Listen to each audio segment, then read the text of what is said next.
Dish TV, PNB housing तकरीबन 4 से 9% की तेजी का रुझान इन तमाम काउंटर्स में आप देख पाएंगे। इसके अलावा Suzlon energy, Ipca labs, Reliance power 2 से लेकर 5% की तेजी का रुझान इन तमाम शेयर्स में भी देखने को मिलेगा।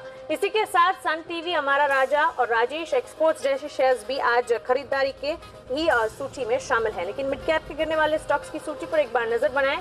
आईजीएल, यहाँ पर बिकवाली का दबाव देखने को मिल रहा है। Reliance infra, Tata chemicals, Reliance capital तकरीबन 7 से 26% की बिकवाली का दबाव इन तमाम काउंटर्स में आप देख पाएंगे। साथ ही Reliance communication, IB real estate, IDBI bank 4 से लेकर 6% की बिकवाली का दबाव इन काउंटर्स पर भी देखने को मिलेगा। साथ ही BEML, IDFC first bank, DHFL पर भी लाल निशान के साथ बिकवाली का दबाव देखने को मिल रहा है। चलिए एक्सपर्ट को जोड़ लेते हैं और सवाल जवाब का सिलसिला शुरू करने जा रहे हैं। तो सवाल पूछने का तरीका आपके सामने रख देते हैं। आपके टीवी स्क्रीन पर हमारे टोल फ्री नंबर लगातार फ्लैश होंगे। इन नंबर्स पर हमें कांटेक्ट करने की कोशिश कीजिए। मेरी पूरी कोशिश होगी इस बुलेटिन में मिड कैप से जुड़े आपके हर सवाल का जवाब आपको मिल जाए। आपके तमाम सवालों के जवाब लेकर कारवी स्टॉक ब्रोकिंग के अरुण मंत्री अब मेरे साथ मौजूद है। अरुण, गुड आफ्टरनून, स्वागत है आपका जी बिजनेस पर। इंडेक्स में शानदार खरीदारी का ट्रेंड देखने को मिल रहा है। कल एक अहम दिन है, क्रेडिट पॉलिसी है, साथ ही बैंक निफ्टी की वीकली एक्सपायरी भी है। ऐसे में निफ्टी, बैंक निफ्टी पर नजरिया क्या रहेगा?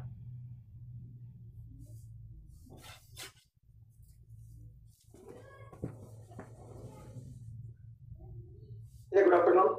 डेफिनेटली जो मूवमेंट निफ्टी में आज आया है, ऑलमोस्ट 2 महीने के बाद 10,950, 10,980 का ब्रेकआउट निफ्टी में देखा गया है।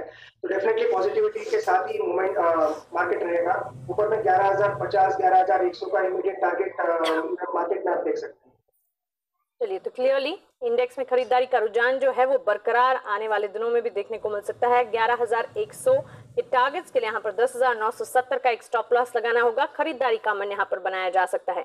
चलिए, पहले कॉलर हमारे साथ जुड़ गए हैं, प्रतीक पटना से जुड़े हैं। नमस्कार प्रतीक, सवाल पूछें। जी, मैंने बीएमएल का परचेज किया हुआ है 864 के प्राइस पे। तो ये क्या आगे तक मैं होल्ड कर सकता हूँ या नहीं, एग्जिट करूँ? ठीक है प्रतीक, एक बार आपके एंट्री लेवल्स बताएं मुझे। 764 कहा आपने? 864, ठीक है। 100 शेयर्स की खरीद बीएमएल की 864 के लेवल्स पर इन्होंने की है। 741 के स्तर यहाँ देखने को मिल रहे हैं।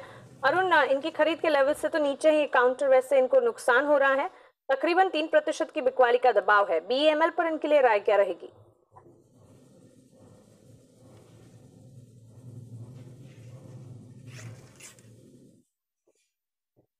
बीएमएल में उछाल पे एग्जिट की राय रहेगी। मुझे नहीं लग रहा है स्टॉक में कोई बड़ा मूवमेंट आने वाले दिनों में देखने को मिलेगा।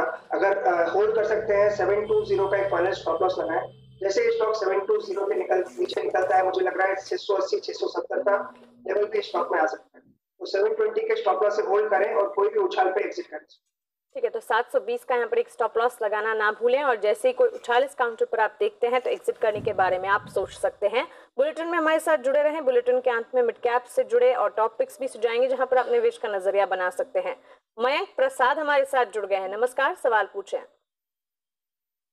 चलिए, इनका मैसेज आया है। वेदांता पर इन्होंने निवेश किया है। 100 शेयर्स की खरीद 202 के स्तर पर। वेदांता 162 के लेवल्स फिलहाल यहाँ पर देखने को मिल रहे हैं। बिकवाली का दबाव है आज के सत्र में यहाँ पर और इन्हें भी नुकसान हो रहा है। इस काउंटर पर अरुण, आपकी राय क्या रहेगी?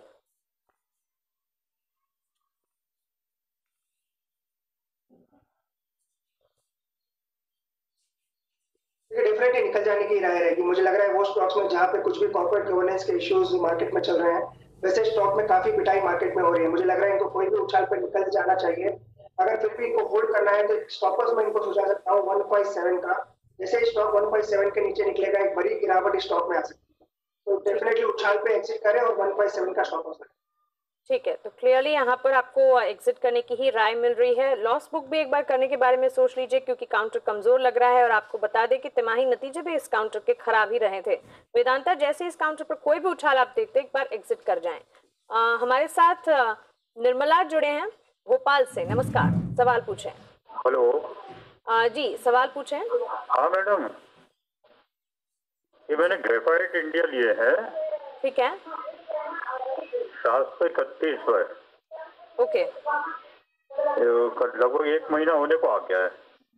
अच्छा, और आप कितना और रुक सकते हैं? आप जैसे सलाह दें, रुकने को तो अपन रुक सकते हैं। चलिए आपको राय दिलवा देते हैं। वैसे 529 के लेवल्स, 529 के लेवल्स पर यहाँ पर ग्रेफाइट इंडिया में कामकाज आज के सत्र में हो रहा है। 731 थोड़े से ऊंचे लेवल्स पर आपने खरीद कर ली है। 100 शेयर्स की खरीद है अरुण, तकरीबन 20,000 का नुकसान ये झेल रहे हैं। ग्रेफाइट इंडिया क्या किया जाए?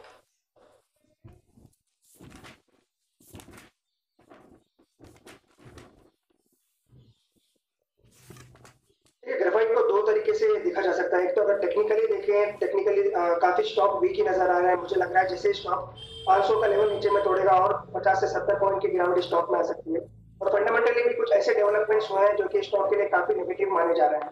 तो उनको यही राय रहेगी कि 500 का फाइनल स्टॉप लॉस लगाए और 580 590 पे स्टॉक प्राइस आता है तो वहां पे निकलने की राय रहेगी। ठीक है, तो एक बार 500 का आप स्टॉप लॉस यहाँ पर लगा लीजिए। 580 580 के लक्ष्य आपको देखने को मिल सकते हैं। लेवल्स का इंतजार करें, जैसे ये लेवल्स आप देखते हैं ग्रेफाइट इंडिया से, एक बार आप प्रॉफिट बुक करें, यही राय आपके लिए। सर जुड़ गए हैं अंकित गुप्ता नोएडा से। नमस्कार अंकित, सवाल पूछें। हाँ मैम, मेरे पास 1600 शेयर हैं येस बैंक के, 1600 शेयर 228 रुपए की एवरेज पर। तो मेरा क्वेश्चन ये है कि अभी सेल कर देना चाहिए या उसको होल्ड रखना चाहिए? होल्ड के लिए मैं 4 to 5 मंथ तक उसको होल्ड करके रख सकता हूँ। चलिए आपको राय दिलवा देते हैं। 1600 शेयर्स की खरीद अरुण यहाँ पर येस बैंक पर इन्होंने की है। 228 के स्तर है इनके एंट्री लेवल्स, 175 यहाँ पर करंट मार्केट प्राइस हम देख रहे हैं। नतीजे अच्छे रहे थे, इसके चलते क्या ये कह सकते हैं आने वाले दिनों में इनके लेवल्स देखे जाएं, क्योंकि फिलहाल तो यहाँ पर काफी नुकसान ये झेल रहे हैं। इस बैंक में यही कहना चाहूंगा कि ओवरऑल फंडामेंटली देखें तो फंडामेंटल रिजल्ट्स काफी स्ट्रॉन्ग थे। तकनीकी तौर पर देखें तो काफी वीकनेस चार्ट पे नजर आ रही है। मुझे लग रहा है स्टॉक इमीडिएट तौर पर 165 से 155 तक भी आ सकता है। तो ओवरऑल एग्जिट करने की राय रहेगी। मुझे लग रहा है इस स्टॉक से ज्यादा अच्छे बैंक्स अवेलेबल है मार्केट में जो आपको अच्छे रिटर्न दे सकते हैं। इससे एग्जिट करने की राय रहेगी और कोटक बैंक या एचडीएफसी बैंक में स्विच हो जाए। ठीक है, तो कोटक बैंक है, एचडीएफसी बैंक है, इन दोनों ही काउंटर्स पर एक बार निवेश का नजरिया आप बना सकते हैं। यहाँ पर स्विच करने के बारे में सोचें। येस बैंक से आपको लॉस ही बुक करना होगा, एक बार एग्जिट करने के बारे में सोच लें, क्योंकि फंडामेंटल्स को देखते हुए यहाँ पर आपको आपके लेवल्स दिखे ऐसे कम ही यहाँ पर संभावना दिख रही है। चलिए मिड कैप बाजार में फिलहाल इतने ही सवालों को शामिल कर पाऊंगी, लेकिन अरुण आपके टॉपिक्स हम जानना चाहेंगे जहाँ पर निवेश का नजरिया बनाया जा सके।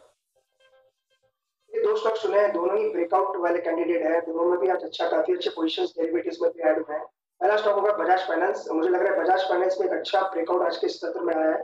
2750 से 2780 ये दो टारगेट ऊपर में आपको बजाज फाइनेंस में नेक्स्ट 2 से 3 दिन में दे सकते हैं।